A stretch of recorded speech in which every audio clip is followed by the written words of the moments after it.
నమస్తే సార్. నమస్తే అమ్మా. సార్ ఇప్పుడు హ్యాపీ సార్, ఐఎమ్ గుడ్. మీరు ఎలా ఉన్నారు? ఫైన్. మిమ్మల్ని అడగనవసరం లేదు సార్, ఇంత ఎనర్జెటిక్గా మాట్లాడుతున్నారు మీరు. సో ఎలా ఉన్నారని అడగడం అయితే నా తప్పే, నీ ముమ్మాటికి. ఓకే సార్, ఇప్పుడు చాలామంది గోల్డ్ మీద ఇన్వెస్ట్మెంట్ చేసుకుంటే బెటరా లేదంటే స్టాక్ మార్కెట్లో ఇన్వెస్ట్మెంట్ చేసుకుంటే బెటరా అంటున్నారు. ఇప్పుడు గోల్డ్ కొనుక్కుంటే మంచిది కదా మాలాంటి ఆడవాళ్ళకి. అసలుకే గోల్డ్ రేట్లు పెరిగిపోతున్నాయి సార్, 1 lakh అయిపోయింది. సో అది బెటరా లేకపోతే స్టాక్ మార్కెట్లో ఇన్వెస్ట్ చేసుకోవడం బెటర్ అంటారా? 1 2 3 1 2 3 ఈ నంబర్కి ఇంపార్టెన్స్ ఉంది. నంబర్ 3కి మనం వేసే ప్లాన్ ఏ, ప్లాన్ బి. అంటే ప్లాన్ ఏ వర్కౌట్ కానప్పుడు plan B. Normally we don't say plan C, but I'm using plan C. Why? I'll tell you, I'll come to that. Okay. మీరు ఆక్షన్స్లో participate చేసినప్పుడు bidding పెరుగుతూ ఉంటుంది. 1 bar అంటాడు అంటే 1 time, 2 times, 3 times అంటే final, 4th time అన్నాడు. Okay, ఇంకా అదే లాస్ట్. ఇంకా కోర్టులో కూడా అంతే. మీరు కోర్టుకు పోయారో లేదో, నేను పోలేదు సార్, పోయే అవసరం లేదు. కానీ విట్నెస్ పిలుస్తున్నప్పుడు so and so Krishnamraju movies లో చూస్తున్నాను సార్, 3 times పిలుస్తారు, 4th time ఉండదు. అవును. అలాగే ఇన్వెస్ట్మెంట్ కూడా 3 అవెన్యూస్. ఒకటే దాంట్లో పెట్టచ్చు కదా, పెట్టచ్చు, కానీ రిస్క్ ఉంటుంది కదా. మనకి ఇంగ్లీష్లో సేయింగ్ ఉంది, do not keep all eggs in the same basket. నీ దగ్గర 50 కోడిగుడ్లు ఉన్నాయి. కోడిగుడ్లు అంటే ఇక్కడ వెల్త్ కింద తీసుకోవచ్చు మనం. ఓకే. అన్నీ ఒకటే దాంట్లో పెడితే రాత్రి పడుకున్నాం, కోడిగుడ్డు పెట్టి మొత్తం బాస్కెట్ తీసుకపోతే మొత్తం గుడ్డు పోయినాయి. మనం అక్కడొక 5 ఇక్కడొక 5 ఇంకొక 5 పెట్టాం అనుకోండి, 1 2 ఎత్తుకెళ్ళినా కూడా మిగులుతుంది కదా. అవును. This is called coverage of risk. Okay. అంటే wherever there is a risk you need to cover it or take care of it, or risk facing ability ఉండాలి మీకు. నా దగ్గర 10 కోట్లు వస్తుంది, 1 కోటి రూపాయలు పోయినా కూడా నాకేం పర్వాలేదు అని ఉండాలి. కానీ మనం వాళ్ళ గురించి మాట్లాడట్లేదు. We are talking about the middle class and lower middle class, ఇంకా తక్కువ వాళ్ళ గురించి how prudent we should be with respect to savings. ఇప్పుడు గోల్డ్ అనేది 3 ఎందుకన్నానంటే, జనరల్గా మల్టిపుల్ ఐటమ్స్లో we can invest. I was seeing in the paper, WhatsApp గ్రూప్లో ఒకటి వచ్చింది. వీసా ఆఫీసులు ఉంటాయి కదా. అవును సార్. వీసా ఆఫీస్కి వెళ్ళినప్పుడు they will not allow your bag inside. అవును సార్. ఆ విషయం వీళ్ళకి తెలియదు కొంతమందికి. ఊరు నుంచి వెళ్తారు వీసా కోసం స్టాంపింగ్, దానికి వెళ్ళినప్పుడు ఆ బ్యాగ్ బయటకు పెట్టుకోవడానికి ఒక ఆటో డ్రైవర్, ఆయన ఆటోలో నీ బ్యాగ్ పెట్టుకుంటా, ఏదో టోకెన్ ఇస్తా, but he was charging 1000 rupees. వీళ్ళకి వీసా ఇంపార్టెంట్. అవును. ఈ బ్యాగ్ 1000 రూపాయలు పోతే పోయింది అనేసి దే ఆర్ గివింగ్ 1000 rupees. వాడు 20-30 బ్యాగులు రోజు పెట్టుకుంటే 20 into 1000, 20,000 ఇంటూ 25 వర్కింగ్ డేస్ పెట్టుకోండి, సండే తీసేస్తే కూడా ఎంత అయింది? 5 లక్షలు. అవును. మరి దీన్ని ఏమంటారు? Financial sense. అంటే opportunity, spot the opportunity of investment, spot the opportunity and avail the opportunity. నాకు తెలుసు కానీ నేను అవైల్ చేసుకోను. ఎందుకు చేసుకోమంటే నీకు ఆ అదృష్టంలో లేదో వాట్ ఎవర్, మనకి హిడెన్ రీజన్స్ మనకి తెలియదు. బట్ నౌ కమింగ్ బ్యాక్, ఎక్కడెక్కడ ఇన్వెస్ట్ చేయాలంటే ఎక్కడైనా చేయొచ్చు. యూ కెన్ లెండ్ ఆల్సో, కానీ లెండింగ్ చేయడానికి you need to have a permission from the RBI, licence ఉండాలి. లైసెన్స్డ్ మనీ లెండర్స్, అది చాలామంది ఆ బిజినెస్ చేస్తారు.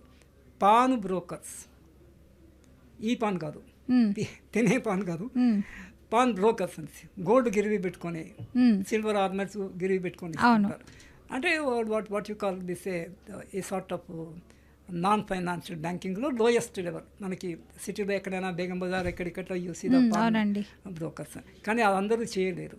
కాబూలీవాలా అని మనకు ఒక పేరు, కాబూలీవాలా వడ్డీ అనేసి, వాళ్ళు ఇంట్రెస్ట్ కూడా ఎక్కువ ఛార్జ్ చేస్తారు. But you should the capacity to recover it also. అది మనం చేయలేము. సో మరి ఇక్కడ సేఫ్ అవెన్యూస్ ఫర్ ఏంటంటే లిక్విడిటీ ఆస్పెక్ట్ నుంచి. లిక్విడిటీ అంటే మనకి ఎప్పుడంటప్పుడు మనకి డబ్బులు రావాలి. Bank deposits you can keep. Okay. బ్యాంక్లో ఎస్బీ అకౌంట్లో మీకు డబ్బులు ఉంటే you can try any time. కానీ ఈ మధ్యలో ఫ్రాడ్స్ కూడా జరుగుతున్నాయి. ఎస్బీ అకౌంట్లో ఎక్కువ డబ్బులు పెట్టుకోవద్దు, 2-3 వేల కన్నా ఎక్కువ పెట్టరాదు. అంతకన్నా ఎక్కువ ఉన్నప్పుడు you have to convert into a fixed deposit. Okay. But whatever period 7 days నుంచి మొదలుపెట్టి 10 years వరకు ఆ నిడివిలో you can have a fixed deposit in the bank. ఎస్బీలో 2-3 మనకి డే వారీ అవసరాలకి అవసరమంతకు 5,000 అంతా పెట్టుకోండి. ఒకవేళ పోతే కూడా సైబర్ ఫ్రాడ్ పోతే పోయిందే, లాస్ ఈస్ మినిమైజ్లీ. అది దట్ ఈస్ వన్ థింగ్. బ్యాంక్లో పెట్టింది పెద్ద ఇంట్రెస్ట్ రాదు బ్యాంక్లో. ఎస్బీ మీద you get only 3% per annum. బ్యాంకుల్లో ఇంట్రెస్ట్ ఎప్పుడు కూడా % పర్ యానం, అంటే సంవత్సరానికి 100కి they specify the rate of interest. ఇది should be very clearly. Private మార్కెట్లో నెలవారీ ఉంటుంది వడ్డీ, బ్యాంకులో అట్లుండదు. And compounding will be on quarterly basis. So this is the banking system. So బ్యాంక్లో deposits are safe, fixed deposit.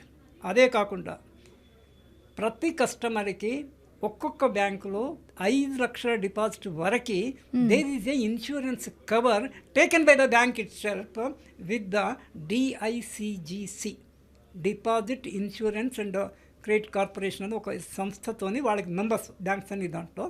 అంటే మనము పెట్టిన బ్యాంకు బై ఎనీ ఛాన్స్ దివాలా తీస్తే మనం ఎంత డిపాజిట్ పెట్టినా 5 లక్షలు మనకు వస్తుంది ఫర్ ఈచ్ బ్యాంక్. అలా ఒక 20 బ్యాంకులు అనుకోండి, అప్రాక్సిమేట్గా మనకి 12-13 పబ్లిక్ సెక్టర్ బ్యాంక్స్ ఉన్నాయి. ఇప్పుడు 10 లక్షలు పెడతారు సార్, అలాంటప్పుడు 5 లక్షలు ఇస్తారా? మ్యాక్సిమం 5 లక్షలే ఒక బ్యాంక్లో. కానీ you can put in different banks. 20 బ్యాంకులు ఉన్నాయి, 20 × 5 లక్షలు అంటే 1 కోటి అయింది కదా. మనం వాళ్ళ గురించే మాట్లాడుతున్నాము, మనము అల్ట్రా రిచ్ గురించి మాట్లాడట్లేదు. వాళ్ళకు కొన్ని కోరిపోయినా కూడా పెద్ద ప్రాబ్లం ఉండదు. కానీ మనం యావరేజ్ గ్రూప్లో ఉండే వాళ్ళ నుంచి మాట్లాడితే this is bank deposits are safer. And they are also liquid. మీరు ఫిక్స్డ్ డిపాజిట్ అని పేరున్నా కూడా విత్ సమ్ పెనాలిటీ అర్జెన్సీకి you can pre close it. Foreclose అంటాం, FORE. ఇది కాదు, FORE ముందస్తు క్లోజ్ చేసుకోవచ్చు. 1% ఎంత ఇంట్రెస్ట్ నార్మల్ రేట్ కానీ తగ్గిస్తాడు. కానీ లిక్విడిటీ ఇస్ దేర్. సిమిలర్లీ గోల్డ్లో కూడా లిక్విడిటీ ఇస్ దేర్. ఎలా సార్? మీరు ఎప్పుడైనా బంగారం అమ్మవచ్చు, తాకట్టు పెట్టుకోవచ్చు, బ్యాంకులో పెట్టుకోవచ్చు. పాన్ బ్రోకర్కి వెళ్ళాల్సిన పని లేదు. All banks give gold loans.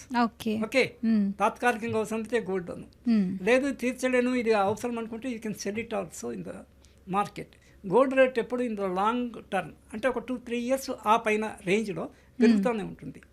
Few మంత్స్లో మేబీ కొంచెం అప్స్ అండ్ డౌన్స్ ఉండొచ్చు. Then share market. షేర్ మార్కెట్లో కొంచెం రిస్క్ ఉంటుంది. కానీ నిన్న పేపర్లో మీరు చూస్తే కనుక ఒక 5 కంపెనీలు ఫ్రెష్ అంటే కొత్తగా IPO అంటాము, ఇనీషియల్ పబ్లిక్ ఆఫర్. ఏదైనా కంపెనీ IPOకి వెళ్ళాలంటే they have to take a permission from a regulator, capital markets regulator called SEBI. SEBI. What is the full form? SEBI విన్నావమ్మా పేరు? Securities exchange board of India. వాళ్ళ దగ్గర నుంచి they have to take the permission by submitting a proposal called RHP, red herring prospectus. అంటే వాళ్ళ company details అన్నీ వాళ్ళది submit చేసి ఇది చేస్తే then they will give the permission to float the IPO, initial public offer. ఇది కాకుండా మనము ఎవరైనా ఒక ఏజెంట్ దగ్గర పోయి స్టాక్ బ్రోకర్ దగ్గర నుంచి existing company shares we can buy also. ఒకటి బయ్యింగ్, హోల్డింగ్ అండ్ సెల్లింగ్, ఈ 3 స్టేజెస్. మనము మార్కెట్లో మన దగ్గర డబ్బులు ఇన్వెస్టబుల్ సర్ప్లస్, ఈ పదం చాలా ఇంపార్టెంట్, అప్పు చేసి పెట్టొద్దు. మన దగ్గర ఇన్వెస్టబుల్ నా ఖర్చులకి అంటే దానికి ముందు ఏంటంటే మనం వి ఎర్న్. నేను ఈ సాయి అంటాను, SAI సాయి, షిరిడి సాయి. దానికి ముందు యాడ్ చేస్తున్నాను, అన్ని ఈ కదా, ఈ మనీ ఇంత ఎవ్రీథింగ్. సో సాయి కూడా నేను పెట్టి ఈ సాయి అంటే, ఈ అంటే ఎర్నింగ్, ఎస్ అంటే స్పెండింగ్. ఎర్నింగ్లో నుంచి స్పెండింగ్ తీసేసిన తర్వాత మిగిలింది సర్ప్లస్. ఆ సర్ప్లస్ను you have to save a part of it, invest a part of it. Savings bank అకౌంట్లో పెట్టుకోవాలి, investment you can put in gold, you can put in shares. షేర్లో పెట్టుకోవడము కొంచెం మార్కెట్ నాలెడ్జ్, తెలివి, కొంచెం అప్స్ అండ్ డౌన్ అవుతున్నాయో చూసుకోవాలి. కాబట్టి బై చేసి హోల్డ్ చేసి అవసరానికి అమ్మేస్తే పర్వాలేదు, కానీ ట్రేడింగ్ చేయరాదు.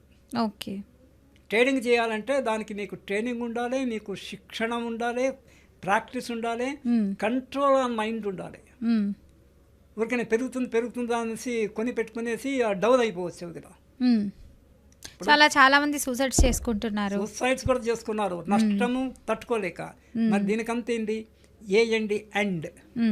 అండ్ అంటే ఏ అంటే ఆశ, డి అంటే దురాశ, ఎన్ అంటే నిరాశ. ఆశ ఉండడం పర్వాలేదు, దురాశకు పోవద్దు. దురాశకు పోయి ఉన్నది పోతే నిరాశకి లోను కావద్దు. అవును. ఒక పెద్ద ఆయన చెప్పాడు, నేను చాలా ఇన్పుట్స్ అంటే మనం చెప్పాలంటే ఒక 10-fold మనకు తెలిస్తే తప్ప ఒక యూనిట్ చెప్పలేము.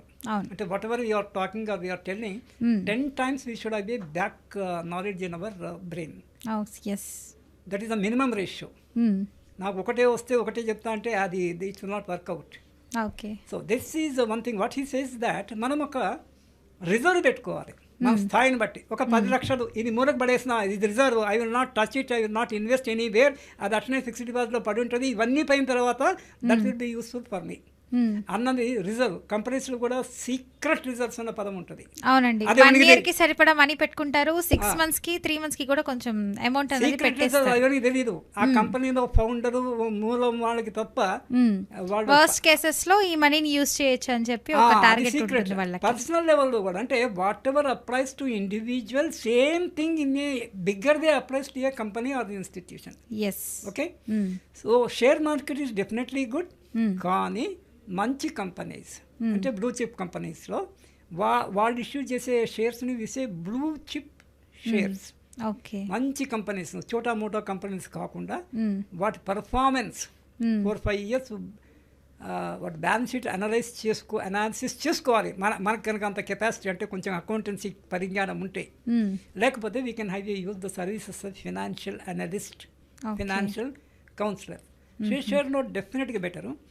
ఇంకా అంత జ్ఞానం లేనప్పుడు you can go a offshoot of shares is mutual funds. అది వయా మీడియాగా అంటే they are the shock absorbers టైప్లో. మన దగ్గర వాళ్ళు డబ్బులు తీసుకొని instead of share they give a certificate, unit certificate. అంటే you hold so many units in our mutual fund company. In turn they invest. అక్కడ ఫండ్ మేనేజర్స్ అని వాళ్ళకి కొంత నాలెడ్జ్ ఉంటుంది కాబట్టి మనకి రిస్క్ టు దట్ ఎక్స్టెంట్ తగ్గుతుంది. So we can invest. So mutual funds లో కూడా మనం ఇన్వెస్ట్ చేయడం వల్ల అట్లీస్ట్ వాళ్ళు ఒక 1% or 5% అలా వాళ్ళు తీసుకుని, ఎందుకంటే వాళ్ళు చేస్తారు మన తరపున కాబట్టి ఇన్వెస్ట్మెంట్స్ ఇవ్వండి, వాళ్ళదంతా తీసుకున్న తర్వాత సో మిగిలిన అమౌంట్ మనకి ఇస్తారు. So in the form of the dividend or whatever they will give us. అంటే ఈ the mediator in between mutual fund, అది ఆ కాన్సెప్ట్లో. మనం లేదు, మనం పర్వాలేదు, కొంత టైం మనం స్పేర్ చేసి చూసుకోగలమంటే we can directly invest in shares. But I don't suggest anybody to trade it. Trade కాకుండా మంచి కంపెనీస్ కొని పెట్టుకోవచ్చు. నేను ఇందాక చెప్పినట్టు 1-2-3 బార్ 3 లెవెల్స్ కనుక కొంత పార్ట్ గోల్డ్, కొంత పార్ట్ షేర్స్. ఈ both they are liquid also. ఎప్పుడైనా షేర్స్ మార్కెట్లో మనం అమ్మేసుకోవచ్చు అవసరాన్ని బట్టి, గోల్డ్ కూడా తీసుకోవచ్చు. మూడవది ల్యాండ్లో, అగ్రికల్చర్ ల్యాండ్ కానీ ప్లాట్ కానీ కొనుక్కుంటే అది లాంగ్ టర్మ్లో చాలా use. Thank you so much sir, మంచి ఇన్ఫర్మేషన్ ఇచ్చారు. సో చూసారు కదా వ్యూవర్స్, ఇంకా నేను చెప్పక్కర్లేదు, అంత క్లియర్గా ఎక్స్ప్లెయిన్ చేశారు సార్ అయితే. సో ఇంకా మీకు ఏమైనా డౌట్స్ ఉంటే కింద స్క్రోల్ అవుతున్న నెంబర్కి కాల్ చేయండి. సో మంచిగా నీట్గా డీటెయిల్గా మీకు ఇన్ఫర్మేషన్ ఇచ్చేస్తారు. థ్యాంక్ యూ అండి.